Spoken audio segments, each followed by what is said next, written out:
explicó. Democracia M y Democracia TV presentan Diálogos con Francisco Rocha. Diálogos.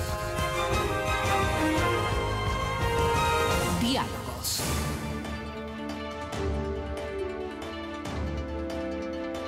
Buenas tardes, amigos, estamos encontrándonos ya en Diálogos.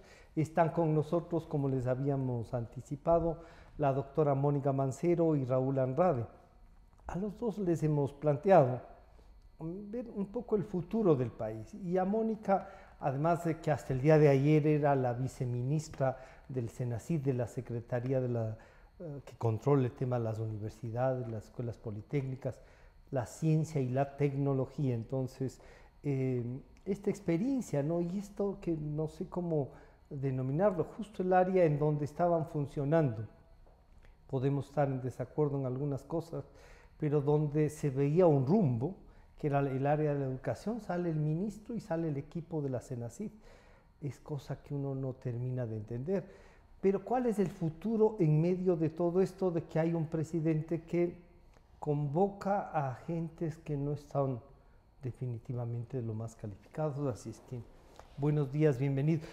Antes de pedirle a Mónica esto, casi una evaluación, Raúl, yo diría, ¿cómo se mira? Tú que estás entre el Ecuador y el mundo a veces, pero sobre todo Norteamérica, ¿cómo miras? Y estás pendiente, escribes, ¿cómo miras esto? Son 2 años, un poco más del gobierno del licenciado Moreno. ¿Tiene estos rumbos? ¿Se ve fuera lo que a veces los ecuatorianos queremos defender y no movemos el tapete? Porque cuidado se caiga el señor Moreno, ¿no? Bienvenido, buenas tardes. Buenas tardes, muchas gracias, Francisco, buenas tardes. Pues la verdad es que yo tengo esa sensación de que como que hubieran puesto la pausa en el carrete. El país avanza a paso de tortuga, en muchos casos retrocede. Hay una absoluta falta de concreción en los temas se tratan superficialmente, no se profundizan, y producto de esto es algunos datos que he visto últimamente: 44 ministros en los últimos 2 años.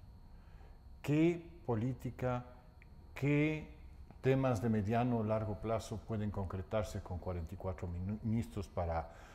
creo que son 12, 18 carteras, no recuerdo ya cuántos no, pues son, los que han quedado, bueno, quedaron 20 y pico, ¿no? Ya, 28 pero más estamos otros, hablando de que... por lo menos el doble. Estamos hablando de un promedio de 1 ministro por año, que siendo más generoso, o menos, que no es, que es menos que eso.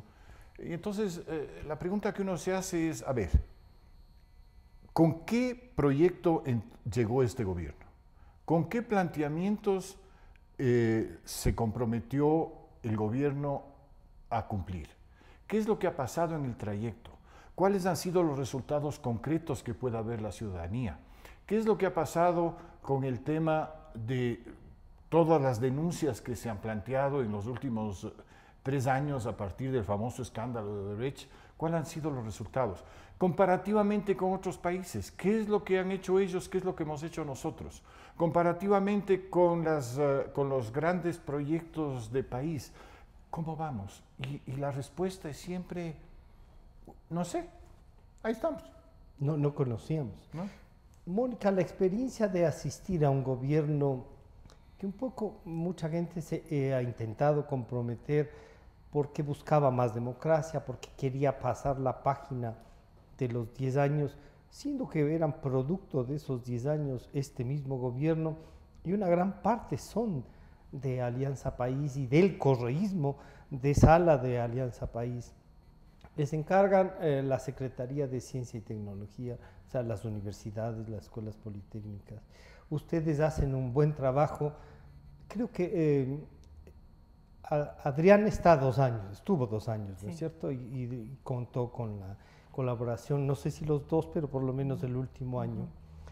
¿Qué evaluación podemos hacer frente a esto que Raúl nos dice? O sea, ¿a qué se comprometieron? Bienvenida, buenas tardes. Gracias, buenas tardes. Sí, en efecto, el ministro Bonilla, el secretario Bonilla estuvo aproximadamente los 2 años, digamos, primero como viceministro y luego a la salida del secretario Barrera, el exsecretario, él se quedó a cargo de Cenecit. Entonces, ha sido una experiencia para mí personalmente muy gratificante porque en efecto encontré que había un rumbo, un direccionamiento, una política clara de fortalecimiento de la educación superior pública, de una educación superior que tenía que tener calidad, pertinencia al entorno, ubicándonos en el tipo de sociedad y necesidades sociales que tenemos en el país, con una altísima demanda de educación superior por parte de nuestros jóvenes. Hay que saber que hay una brecha bien alta porque las universidades y escuelas politécnicas, los institutos de educación técnicos y tecnológicos no alcanzan a cubrir esa demanda que existe por parte de la sociedad. ¿Y tampoco el Estado ofrece otra cosa que no sea universidad?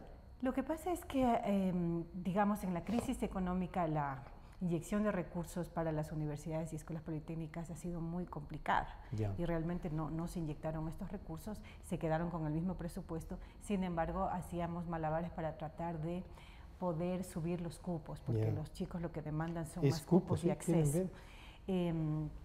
Entonces esto era muy complejo, ¿no?, de manejar, pero de todas maneras en negociaciones con las universidades se lograba de algún modo, con un programa de educación en línea virtual se logró subir una cantidad significativa de cupos, cerca de 40.000.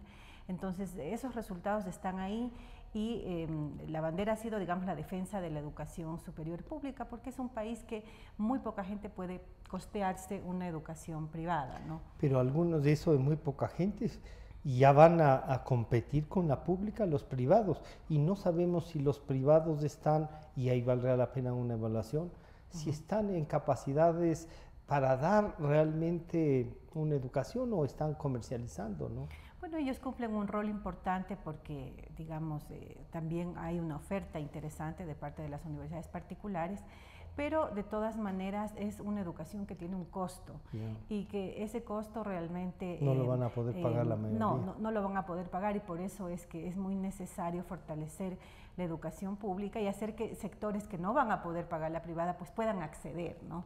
Y para eso implementamos una serie de medidas también de acceso, medidas de acción afirmativa para que pudieran entrar estos sectores. Ahora bien, en este momento es un cambio que obviamente el presidente y el gobierno tiene todo el derecho a hacer cambio de sus ministros, habrá hecho las evaluaciones correspondientes y bueno, nos queda la satisfacción, digamos, de una labor cumplida. Lo que sí tenemos preocupación es que viene después y que es necesario, digamos, tener una línea de continuidad en ciertos programas con los ajustes que se quieran hacer, pero sabiendo que la educación superior no puede desregularizarse ni puede privatizarse, porque caso contrario pues estaríamos atentando contra un aspecto, digamos, la educación superior es un bien público social, no puede ser una mercancía para comprar y venderse. Ahí hay una concepción, Raúl, porque en algunas partes dicen si el Estado no puede, que le brinden los privados, pero que también el público en general, la sociedad, tenga acceso a eso de los privados. Y claro, la preocupación es cómo fortalecemos lo público para que dé mayor acceso y respetamos lo privado sin permitir que sea una mercancía. A ver, Francisco, aquí de lo que se ha hablado, de lo que plantea Mónica, está hablando un poco del diagnóstico de los resultados. La pregunta que tenemos que hacernos es por qué llegamos a esto.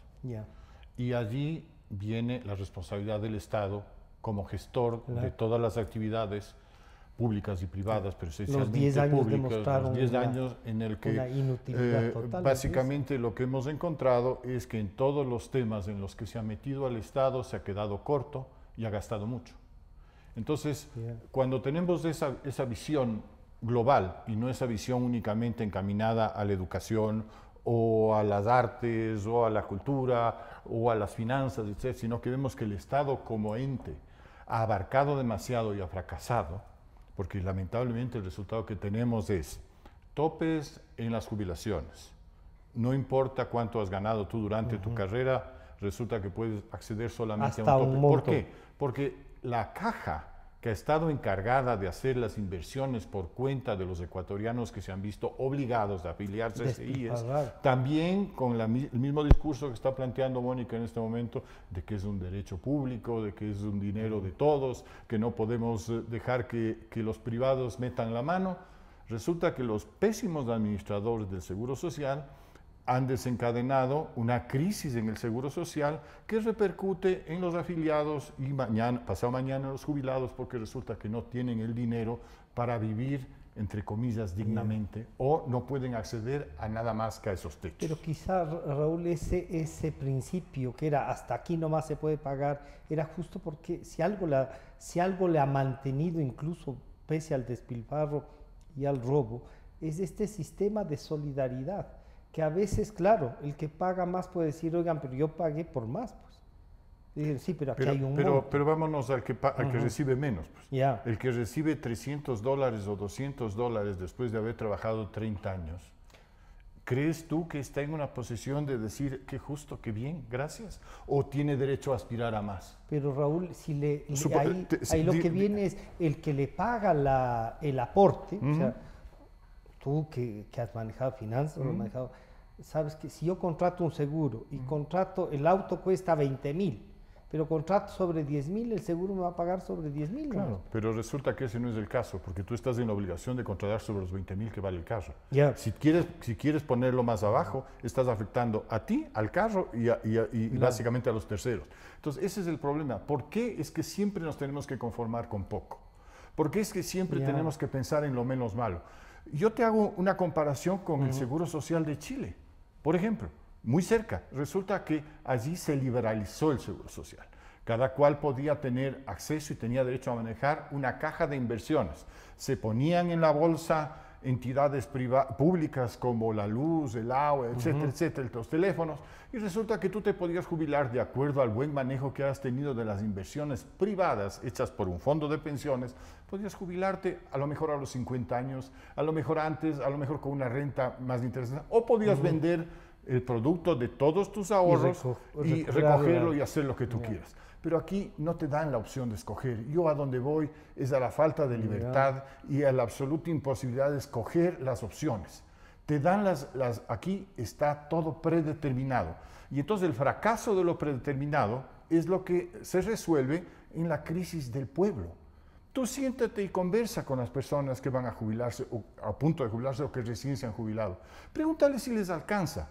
Y pregúntale si es que efectivamente tienen ellos conciencia de todos los negociados que se han hecho a través del IES, que si se hubieran hecho bien, con un criterio realmente de aporte y no de caja chica del gobierno, hubieran significado que probablemente la jubilación sea mayor o no tengas estas limitaciones. Que ojalá el señor que se jubila con $300 pueda jubilarse con 600. Ojalá el hecho de haber aportado 30 años le permitiera tener un nivel de jubilación mayor y no una jubilación mínimo y menor. Es decir, ¿a dónde vamos? A buscar el bienestar público y al bienestar de todos. ¿Y cuáles son las herramientas? Tenemos varias, pero en el Ecuador nos ceñimos a una, porque hay un sesgo ideológico, y ese es el sesgo ideológico que lamentablemente le afecta tanto al país. ¿Esto de la solidaridad sí marca?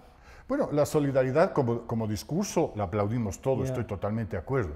Pero resulta que no es la solidaridad mía con el gerente del IES que se le dio la plata. Pues, claro. ¿no? Es la solidaridad con todos, ¿no es cierto? Entonces, cuando analizamos el fondo, porque dicen que el camino... Cuando encargas a ladrones, no importa lo que encargues. Evidente, entonces privado. El camino al infierno está pavimentado de buenas intenciones, ¿no? Entonces, claro, si resulta que yo me he afiliado al IES y he pagado porque no me ha quedado más remedio que pagar al IES porque no he tenido otra opción. Y me siento estafado por el IES.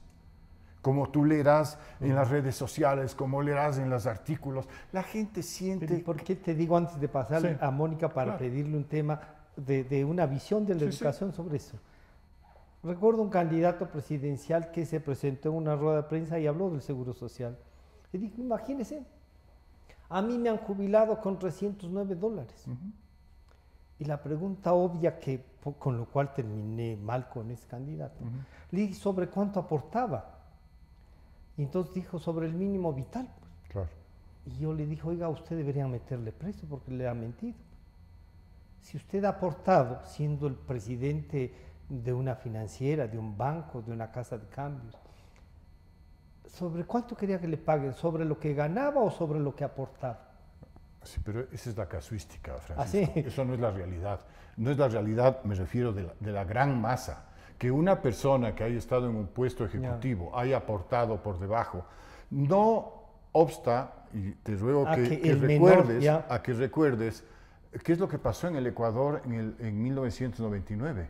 El sucre, que era el dinero con el que aportamos los que ahora estamos llegando a la edad madura, se pulverizó. Y entonces resulta que si yo aportaba 1 millón de sucres, resulta que eso se convirtió en 40 dólares. En 4. ¿No? O en 4 dólares, perdón. No, 1 millón de sucres, 40 dólares. Sí, entonces, ¿quién es el que tiene la culpa? ¿Yo, que aporté 1 millón de sucres? ¿O el Estado que pulverizó ese ahorro mío porque resulta que manejó mal las finanzas públicas? Entonces, eso es la pregunta que nunca nos hacemos, pero que tenemos que hacer. Mónica, ahí viene un desafío entonces, y viene el discurso entre lo público y lo privado. Y claro, tú nos has dicho en esta administración, y lo que hemos aportado es fortalecer la universidad pública. ¿Han contado con esto en las universidades públicas para decirle, oigan, con lo que tenemos hay que mejorar? O cuando hacen un cálculo, que lo han hecho, y dicen, ¿cuánto nos cuesta cada estudiante en la universidad pública y cuánto podríamos pagarles en las privadas? Y entonces ahí puede resultar que el Estado, en vez de mantener las universidades públicas, podría pagar a más estudiantes en las privadas. ¿Lograron ustedes chequear eso que también se vuelve un discurso? Sí.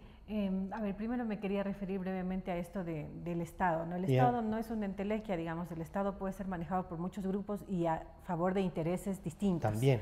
Y ahí puede haber mucha corrupción y puede haber, digamos, todo depende de qué élites políticas, de qué sectores finalmente terminen manejándolo. Hemos visto que en efecto el manejo del Estado que hubo anteriormente pues ha pecado de mucha corrupción. Hubo un retorno del Estado, pero lamentablemente la corrupción y cómo se lo hizo, digamos, esta nueva élite. Una banda que usó el Estado para robarnos. Fueron 10 años de una renovación de élites políticas, es cierto, pero que generaron una corrupción que ahora lo estamos destapando. Entonces esa utilización del Estado es una cosa, pero que tampoco es que es la primera vez que ocurre. Las élites políticas han manejado este país, digamos, eran más tradicionales, pero lo manejaron durante mucho tiempo y en favor de determinados intereses, eso es innegable. Sobre el tema de educación superior, en efecto, hay distintos esquemas, ¿no? Hay esquemas que desregulan y que quieren transferir como algunos fondos a privados para que puedan... Esos esquemas que son propiciados por algunos organismos internacionales han tenido resultados, diría yo, uno de cal y uno de arena, porque en el caso del propio Chile, que mencionaba como un ejemplo, por ejemplo, del tema de seguridad social, en el caso de la educación superior, bueno, tenemos a un movimiento estudiantil que se reactivó por el tema de la gratuidad, porque había dificultades de acceso, sobre todo de los chicos de clases medias y bajas, pues han tenido dificultades de acceso y esos fondos pues no siempre son una vía para equidad. Quizá en términos de una relativa eficiencia habría que analizarlo, pero en el caso del país hemos tenido universidades públicas que, por ejemplo, ahora en el rankings que acaban de salir, se encuentran universidades públicas, se encuentran esas universidades. Son las mejores. Entonces, en algunos casos, están ahí, han logrado calidad de investigación, publicaciones, han logrado hacer innovaciones. Entonces tenemos que, por todos esos indicadores, finalmente también las universidades públicas se encuentran ahí. También se encuentran universidades particulares, es cierto. Están ahí y es importante. Lo cual sería bueno que estén públicas y privadas. Pero, por ejemplo, una de las que está es la Universidad Técnica de Ambato. Y uno dice que bueno, que en el centro del país, pero clave el escándalo de la venta de cupos para entrar a esa universidad. Sí, bueno, sobre esto de la venta de cupos particularmente... ¿Hicieron ustedes una investigación? Sí, claro. ¿No alcanzaron, sí? No, sí. Nosotros investigamos todos los sistemas informáticos que son además cruzados porque para el examen ser bachiller no es solamente CENESID, sino es con el Ministerio de Educación, que estaba bajo el ministro Luna en ese momento. también es Ineval, la otra institución, entonces es tripartito. Por Ya. lo tanto, las bases de datos, digamos, son compartidas y hay registros y seguridades mutuas, ¿no? Y es mucho más difícil vulnerar los sistemas cuando tienes varias instituciones que están interactuando ahí. interactuando. Entonces, realmente, luego de haber revisado todo, que tienen estas bases de datos una cuestión que se llama trazabilidad, esta característica, Ya. entonces todo queda registrado, cuándo entra, de dónde, y la tal vulneración no lo ha habido. No. Lo que hay son redes de estafadores, ofrecen cupos que no los pueden dar, Y porque entonces, los cupos no están en lo que venta. ustedes podrían decir es no ingresaron con esos cupos. No, definitivamente hemos comprobado que se entonces, trata de redes de estafadores. Lo que pasa es que estafaron se a los- conocen un poco y del por eso tema no de- pudieron entrar los Imagínense jóvenes. Imagínense que, por ejemplo, los propios exámenes anteriores, de postulaciones anteriores, se descargan y lo que han hecho algunas personas, lo que hacen es ponerlos en otro formato y ponerlos a la venta, pero esos exámenes ya estaban liberados anteriormente. Ya. O sea, hacen este tipo de estafas, ¿no? El propio simulador que ahora se implementó, un simulador para que pudieran practicar los chicos, está al acceso de todo el Están ahí, mundo, claro. pero toman, lo ponen en otro formato y dicen, miren el examen, aquí está el examen ser bachiller, y empiezan a venderlo por redes. Entonces son cuestiones de estafa, ¿no? ¿Y se logra controlar eso? O sea, ¿podrían ustedes decir que en estos 2 últimos años la gente no pudo hacer lo que ofrecía en el comercio? No pueden ingresar porque no hay una asignación que sea manipulable y porque hay estas seguridades cruzadas, además de bases de datos cruzadas. Eso no ha habido. Raúl, ¿cómo reconstruir esto? Si ya vemos que en la educación ya avanzaba y el presidente, hasta luego señores, y vienen alguien que todavía no sabemos, o sea, sabemos que ha dirigido una universidad, incluso el nombre de la universidad es medio especial, y que es el señor Albán, ¿no? Que nos dice, ¿por qué justo lo que está funcionando? ¿Alguna lógica le encontraría? Esa pregunta habría que hacérsela al presidente de la Ya. República, que lamentablemente, hasta lo que hemos visto, no maneja las cosas con la lógica que el común de resto los mortales quisiera Ya. tener. Puede tener compromisos de orden político, pueden haber circunstancias X o Y. Estuvo en la terna para vicepresidente. Claro, que pero dicen lo las de demás. fondo es que yo recuerdo hace 12 años cuando todavía me invitaba Gonzalo Rosero a sus Ya. programas. Yo le hice un comentario y le dije que el principal problema que tenía el Ecuador se llamaba impunidad. Y lamentablemente en estos 12 años este tema no solo que se ha ido mantenido, profundizando, sino ¿no? que se ha ido profundizando. Sí, sí. Si Entonces, algún cansancio hay, es ese. Claro, Raúl. este concepto de las estafas es un concepto que se repite alrededor de todas las entidades y, por supuesto, responde a una necesidad popular, digamos así, o quienes entran a eso, porque tienen una necesidad económica. Si nos sentamos y vemos cuántas personas carecen de un trabajo fijo en el Ecuador, el otro día había un dato que era entre subempleo y desempleo como 5 millones de ecuatorianos. Casi el 60%. Y entonces, un poco se establece la ley del más vivo, la ley del que puede sacar ventaja. Y claro, como las instituciones estatales son una especie de coraza que medio impenetrable, uno siempre está dispuesto a decir, por ahí hay el atajo, si pasas un billetito te sale el negocio. Y hay como esta cultura de la corrupción y de la impunidad que va de la mano, porque tenemos esa percepción de que el funcionario público es un funcionario corrupto. Entonces, claro, el gran problema existe nada, ¿no? en que, estoy de acuerdo en el tema de la educación, pues tenemos que encaminar la educación, pero insisto, la educación no tiene que ser manejada bajo esquemas ideológicos, sino bajo esquemas prácticos. El ecuatoriano tiene que aprender y saber que en su país, si es que se prepara, trabaja duro y llega, puede ser empleado sin una serie de limitaciones, de sesgos y de abusos que se han dado y que se siguen dando. Entonces, lo primero que tenemos que hablar, si queremos hablar de educación, es empezar a ver cuáles son los problemas actuales de educación. Todos recordamos los problemas que tuvo la Universidad Central en los 60 y los 70, la financiación a grupos comunistas, la financiación a organizaciones que no tenían nada que ver con la universidad. Esto no es una cosa nueva tampoco. Es algo que es inherente a la estructura con la que se han manejado las entidades a cargo del Estado. Es decir, pongan ahí y conviertan ese puesto o esa entidad en su feudo particular. Entonces, se toman a través de una elección popular, entre comillas, como el Consejo de Participación Ciudadana, entre comillas, se la toman y a partir de ahí son dueños del local.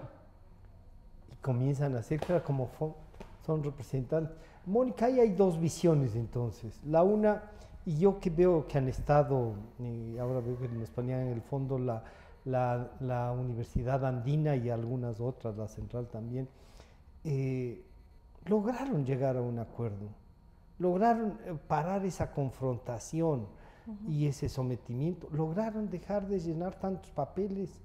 O sea, ¿qué más hicieron para que luego ya volver a la académica y al analista, ya no a la subsecretaria, a la viceministra, para que el Ecuador fije, podemos o no, entre eso la educación, como Raúl dice, esa es gran parte. ¿Qué futuro tenemos?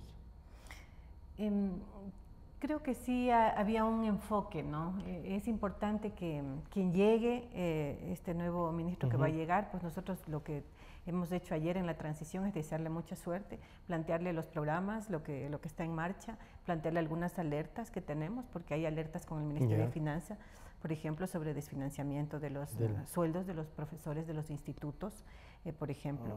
Hay un desfinanciamiento ahí que tendrá que tomarse en cuenta porque no pueden quedarse miles de jóvenes sin clases ya en los meses de noviembre y diciembre. Le hemos advertido, digamos, ¿no? Sí, así está la situación, entonces se necesita ahí una gestión fuerte con finanzas, en fin. Todos los programas que están en marcha de construcción de nuevas universidades, que ha sido un ofrecimiento del propio presidente y que se han empezado a hacer, en fin, todo eso está ahí y es algo que deseamos lo mejor, ¿no? Pero se requiere realmente de tener una visión, de conocer el sistema ecuatoriano, de las universidades. Cada universidad es muy heterogéneo el sistema y tiene sus particularidades.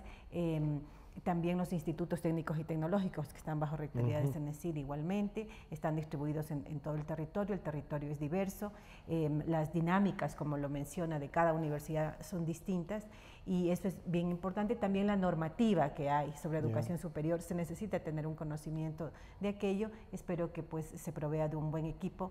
El nuevo ministro, que entiendo viene de México y de una realidad diferente a la nuestra. En efecto, lo que había anteriormente en el sistema de educación superior, que lo habíamos conversado con usted en varias entrevistas que tuvo la bondad de invitarme, es que se generaba una profunda desconfianza hacia la Universidad Ecuatoriana. Eso había en la época del correísmo, y si bien se hicieron algunas reformas, estas reformas estaban, no contaban con la academia, ¿no? Se nos excluía, no se tomaba en cuenta. Les imponían un modelo. Así es, entonces eso la universidad se resistió muchísimo, y ahora entonces se dio un cambio en eso bastante importante, porque las reformas, por ejemplo, a la Ley de Educación Superior fueron por consenso y fueron aprobadas en la Asamblea por consenso, pero antes fueron profundamente negociadas con los actores del sistema. Igualmente el reglamento a la ley, que ya se expidió, ya está el reglamento, y eso fue también negociado. Y así cada uno del reglamento régimen académico, la ley de escalafón, que están en el CES, eso donde CENESID también participaba, pues fue un proceso de negociación que es parte de la legitimidad que debe tener un proceso, más en la vida académica, donde se entiende que están actores deliberantes que tienen la suficiente reflexión y que no puede imponerse algo, ¿no? Que se tiene que construir más bien, y esa ha sido un poco la tónica de la administración del doctor Bonilla.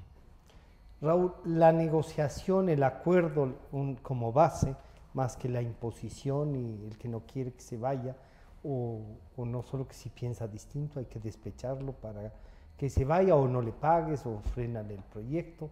Eso les ha pasado a algunas universidades, ¿no? Yo creo que eso le ha pasado al país. Al país. Creo que lamentablemente hemos sido víctimas de trincas de poder bajo cualquier nombre, llámese partido político, llámese, no sé, asociación de empresarios, lo que tú quieras. No importa el nombre, pero la realidad es que frente a la ausencia de un Estado, digamos de un estadista o de un grupo que entienda las necesidades de su país antes que las necesidades de su grupo, Lo que se ha creado es como un mecanismo de poder y de defensa, estos grupos absolutamente estancos que lo que hacen es que manejan las cosas de acuerdo a sus propios intereses.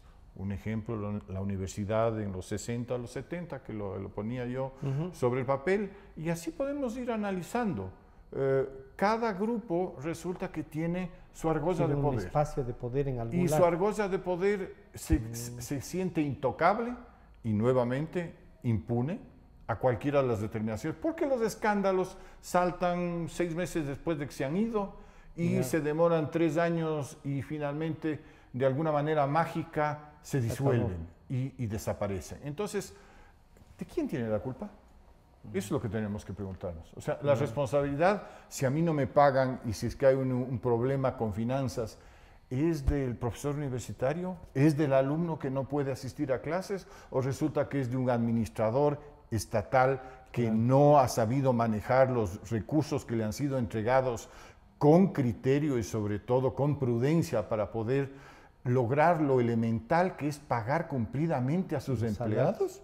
Entonces, ese tipo de problemas... Lo que Mónica nos acaba de decir es, pueden haber ya problemas en noviembre y diciembre. Claro, entonces, ¿qué quiere decir? ¿Qué quiere decir eso? Que no estaba... Que lamentablemente pero que no también estamos... el ministro de Finanzas puede decir, oigan, pero el país que recibimos...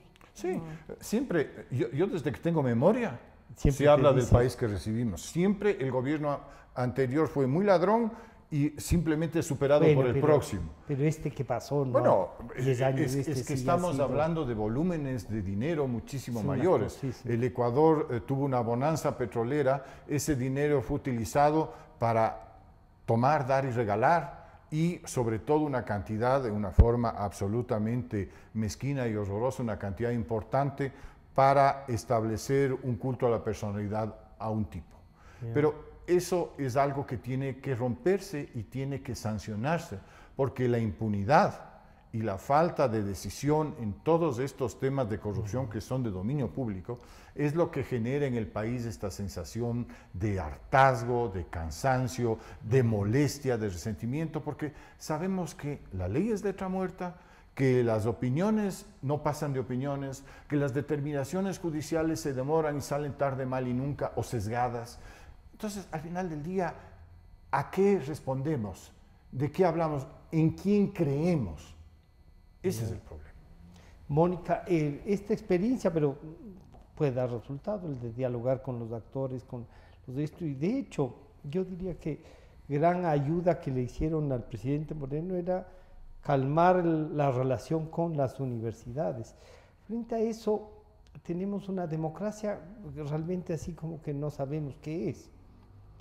Pero además unas propuestas que van desde un Consejo de Participación Ciudadana con un cura tuarés que representan en total todos ellos el 4.5% del electorado, tienen legitimidad. Y ahí sí a la académica, ¿no? ¿Qué hacer? Sí, creo que, a ver, la situación del país, que este periodo de Moreno, ¿se acuerda que conversábamos hace tiempo? Era una transición, ¿no? Era una transición. Ahora parece que la transición se estuviera agotando a los 2 años, ¿no? Y que lo que tenemos ya tiene otro carácter. Claro. Entonces ya viene la configuración de un carácter distinto, digamos, y no sé, la transición era como enfrentar al correísmo y convertirse en el opositor al correísmo, que fue una cosa inusitada, digamos, de este gobierno, y que en efecto planteó un programa para reinstitucionalizar el país, y que quizá fue precisamente el doctor Trujillo quien abanderó esa reinstitucionalización, que todos lo veíamos, bueno, no sé si todos, pero... Sí, no, pero la gran mayoría llegaron a tener como el 72%. Así es. Entonces creo que ese fue un proceso que ha tenido sus frutos, ¿no? Hay que reconocerlo, y que también, digamos, esta apertura democrática del régimen también me parece que fue en estos 2 años interesante. Sin embargo, creo que eso como que también está topando un límite, porque también si vemos las cifras de popularidad del propio régimen y la dinámica esta que está tomando, pues esto de poner en pausa, como decía, ¿no? Se siente en el ambiente, ¿no? Me pareció la descripción más exacta. Yo siempre decía que flota y que va, pero no sabemos a dónde, pero flota. Si es lodo no importa, si es agua no importa. Claro, lo que pasa es que es un país que viene de esta década, digamos, en donde quizá como cuando inició, pues había muchos sueños de mucha gente. Creo que la mayoría del país confió, por eso fue que tenía estas votaciones sucesivas, etcétera. Y luego como que hemos llegado a este letargo, ¿no? Mirando ya que pues no hay, diría, un relato político que pueda capturar la imaginación de la gente, que pueda capturar su voluntad inclusive, y que pues en este momento es como todo muy gaseoso y todo se empieza como a fragmentar y no se ve la posibilidad, digamos, de una salida política que pueda involucrar realmente a la gente. Entonces, este proceso, así es lo que tenemos en este momento, ¿no? Y tampoco vemos unas salidas políticas, digamos, de parte de partidos, haya otras propuestas, unas propuestas alternativas. Excepto regresar a lo mismo que nos plantean la Revolución Ciudadana. Bueno, la Revolución Ciudadana por un lado y por otro, no sé, pues por ejemplo, el propio opositor que fue de este gobierno, que fue Lasso, tampoco lo vemos con un carácter, con un liderazgo, con una propuesta alternativa, pero, evidentemente. Y no habría que reconocerle que firma un acuerdo para viabilizar la asamblea, ¿no? Bueno, sí, yo creo que eso es legítimo, ¿no? Porque en este país a veces los acuerdos políticos son tan satanizados, me parece que no, porque podía, digamos, podrían ayudar a tener una podrían mayor... ayudar, pero sin embargo políticamente que no. creo que va a ser difícil para él posicionarse, obviamente peor luego de esto como una oposición legítima. Entonces lo único que se ve por ahí más bien es una restauración quizá de un liderazgo, de un Nebot o algo así en el futuro, ¿no? Entonces políticamente encontramos que hay como todavía un vacío y que no sabemos quién lo va a llenar. Raúl, claro, si los académicos, la gente que hace opinión pública, que escribe, un poco no nos ayudan a decir, oigan, esto está pasando. Los primeros pasos deberían ser una reforma política, la eliminación del Consejo de Participación Ciudadana, vía enmienda, vía consulta, lo que ustedes quieran, o a su vez vean, esto es lo que tenemos y echemos a andar esto. ¿Se puede o no? Bueno, todo está dicho. El problema es que nada está hecho. Y nada está hecho porque hay intereses creados. Porque no nos podemos olvidar que el partido que ganó las elecciones se llama Alianza País, que no es otra cosa que una continuación ¿De Alianza País? De Alianza País. Sí. Resulta que hay dos líderes diferentes, con estilos diferentes y con valores diferentes, el uno que seguramente se sentía opacado y humillado por el otro, que lo primero que hizo fue sacar a la ficha que más le estorbaba, que era el vicepresidente impuesto por el señor Correa, y que de ahí en adelante lo que se ha dedicado es a reciclar personajes del correísmo con una actitud, digamos, más light o más liviana, para poder seguir adelante en un proyecto que, entre comillas, no arranca, no funciona, más bien está dando estertores de ahogados, como es el caso del Consejo de Participación Ciudadana, y que básicamente no es una solución, pues, porque la solución no está en la Constitución, la solución está en que las cosas se hagan con un concepto y un beneficio de país y nuevamente no con un concepto y beneficio de grupo. Pero también respetando lo que nos impusieron, que es esta Constitución, si es que además la hicieron votar. Claro, pero resulta que hasta la votación hoy por hoy está en duda. Hasta los procesos de computación de las votaciones generan... Entonces, como decía al principio, no tenemos en qué creer. No tenemos absolutamente nada que nos diga, este sí o este no. Entonces, corremos en plena duda. Claro, corremos del terrible riesgo de que aquí pasen tres cosas. O que se fraccione la oposición, como ha venido fraccionándose, y gane la minoría más fuerte, lo cual sería una tragedia para el país. Aquí es el 21% y ganar. La otra, que lleguemos a un concepto ya de unión y que se permita de alguna manera reconstruir sobre las ruinas de estos 10 años de despilfarro y descriterio, tratar de reconstruir las bases para un país que funcione, porque el país no está funcionando, insisto. Entonces, y la tercera opción es dejar que esto siga, que lamentablemente es la opción que yo veo que se ha tomado hasta el día de hoy, que es, bueno, la verdad es que como este ñato, un poco como que, como tú decías, va por la corriente, flota, y como el sacarle sería remover las bases de un sistema que está podrido. Y cuando está flotando, si le pueden echar abajo, le van a hundir. Pero la verdad es que la solución drástica, la solución terrible, sería, a ver, señores, aquí se van todos a la casa, nos quedamos con los buenos, no nos quedamos con los malos, ¿no? Pero obviamente ese es un tema que requiere una determinación y un pronunciamiento popular que no existe, porque todos los líderes a los que hemos hecho mención y a lo que hacía mención Mónica son líderes locales. El señor Jaime Nebot es un alcalde guayaquileño y además defiende temas, conceptos y razonamientos guayaquileños y costeños. El señor Lasso creo que, a pesar de que lo conozco bien, creo que está pagando la novatada en política. Finalmente, los pasos que ha dado han sido pasos laterales y no pasos hacia adelante. Y el resto es una suma de pequeños liderazgos locales sin ninguna sin ninguna determinación ni ningún enfoque nacional. Entonces, a eso voy. Que lamentablemente la absoluta falta de criterios de país ha hecho que se creen estas argollas de poder que lo que están haciendo es haciéndole un daño tremendo al país porque le están hundiendo. Mónica, ¿quién podrá poner el play para dejar del stop que nos han puesto? O sea, a jugar todos, pero ¿quién? Se puede vislumbrar, claro, algunos dicen, sí, por ahí suena lo de Jaime Nebot. Yo a veces digo, conociéndole, habiendo visto actuar en política, si no le van a pedir desde Quito, creo que se venga a posicionar, él jugárselas, no. Estamos haciendo una locuración, creo, desde mi punto de vista, que no creo que llegue a ser candidato siquiera. No creo eso, no creo. Yo creo que sí hay, digamos, hay motivos para pensar otra cosa. Yo creería que sí, me parece que he visto algunos gestos. También un cierto ayornamiento, digamos, de Nebot y del Partido Social Cristiano, Madera de Guerrero, esa alianza, porque, digamos, de un discurso de la derecha y que tenía unos ciertos límites en nuestra sociedad, pues ahora usted ve como a grupos como GLBTI, enfoque de género, todo esto en el municipio empezó a trabajárselo bastante con fuerza, ¿no? Y eso ha permitido, digamos, eso más otros temas que empezaron a trabajar en el municipio, me parece que hizo un relativo tránsito desde la extrema derecha hacia un centro de Nebot, ¿no? Eso le llamo el ayornamiento. Y eso es propio de políticos que van sintonizando con el contexto.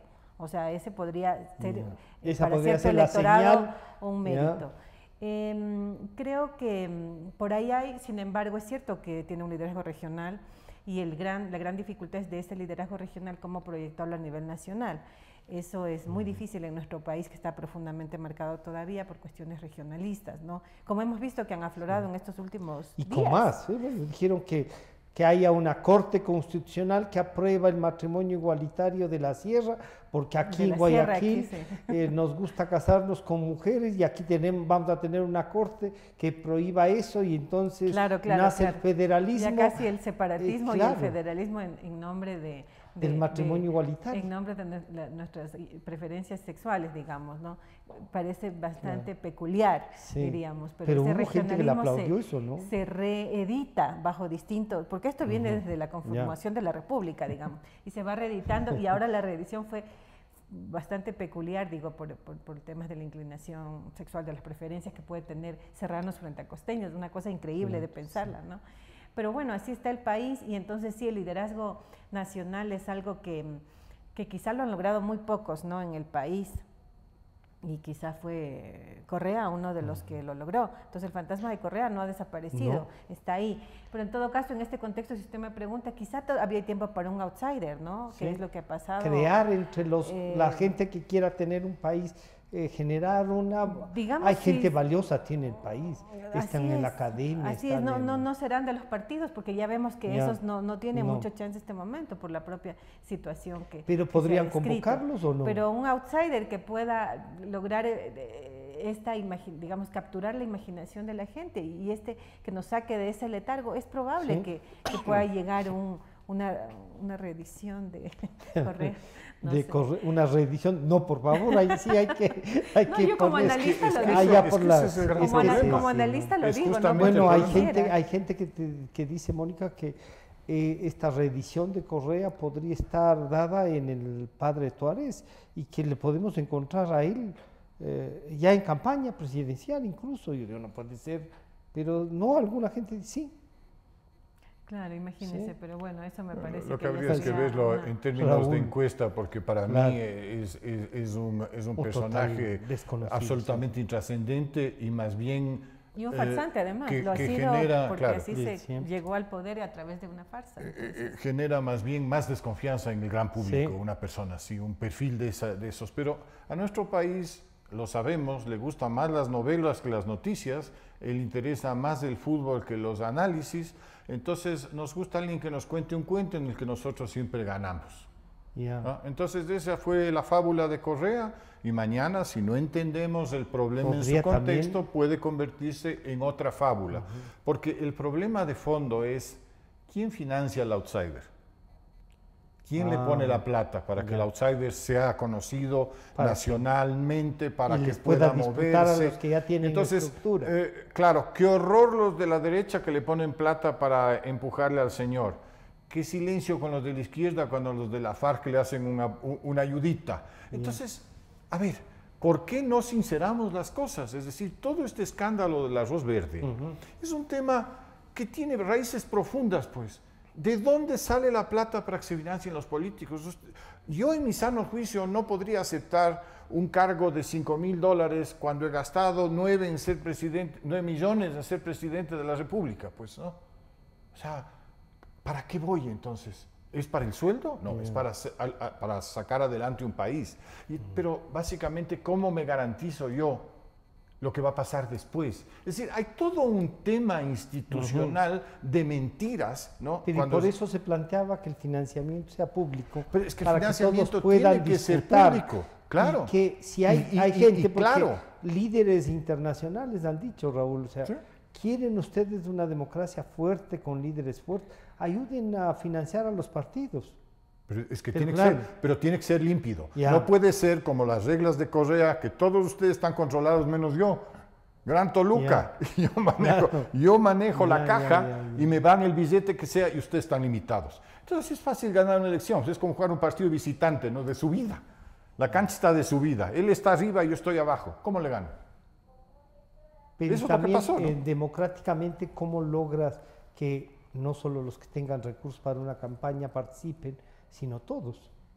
Y nosotros, por ejemplo, planteábamos que la ley de partidos tenga, y que los partidos sean partidos nacionales y realmente representativos, que hagan trabajo, capacitación. Todo lo que sea transparente, claro y sin discusión es bienvenido. El problema es que aquí tenemos todo lo contrario.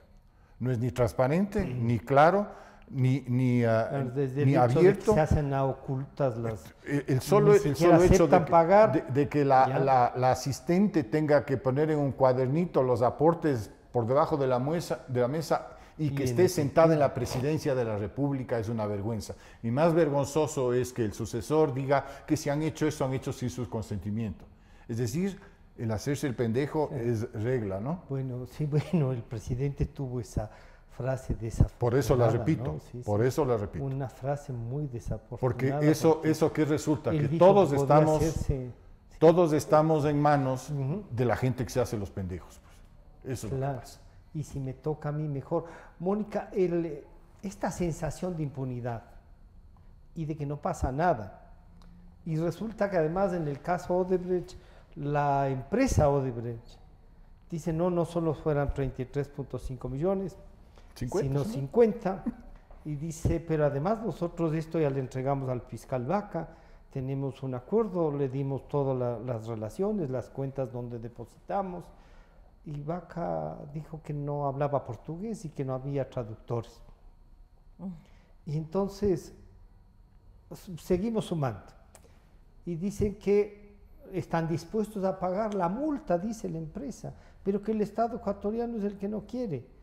Y al final vemos que lo de Odebrecht es apenas el 5% de los contratos hechos en estos 10 años.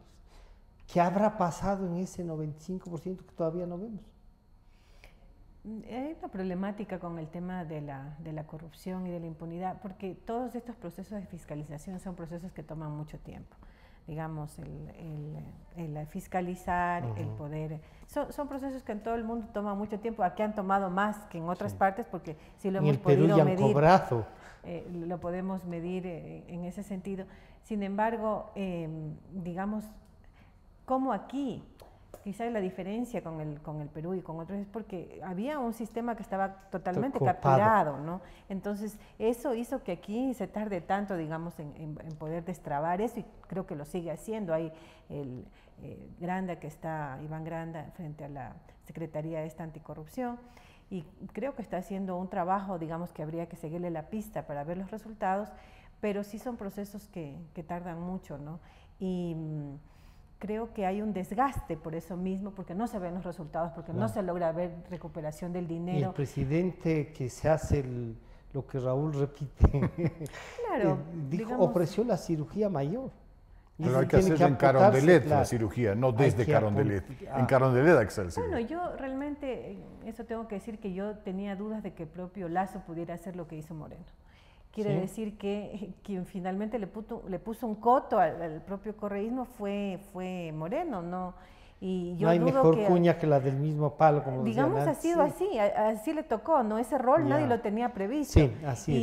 Y entonces eso también tiene que ser valorado en su momento históricamente. No, y de hecho creo que eso le ha ayudado a que esté estos 2 años de presidente. Sí, en efecto.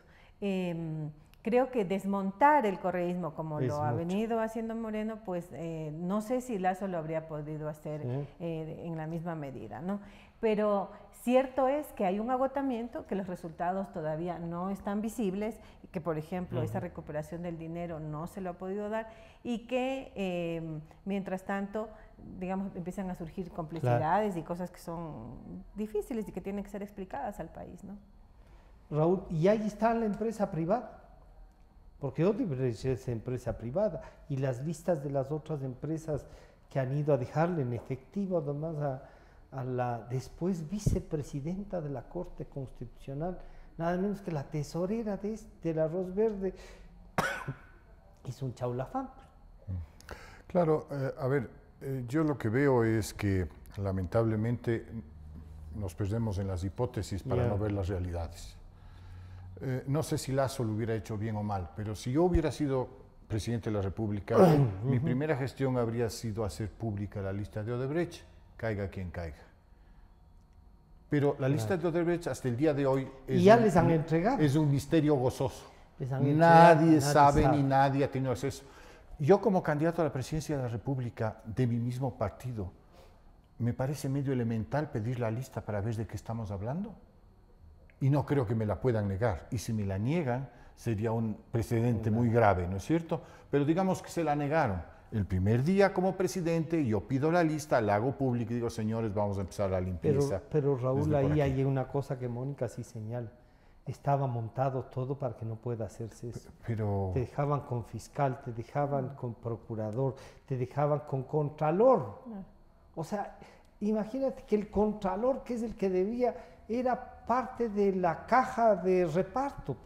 Sí, bueno, o sea, tenías que llegar y limpiar ¿cómo? Entonces tenías 2 opciones para limpiar. Y tenías mayoría en el Parlamento. Tenías 2 opciones para limpiarla.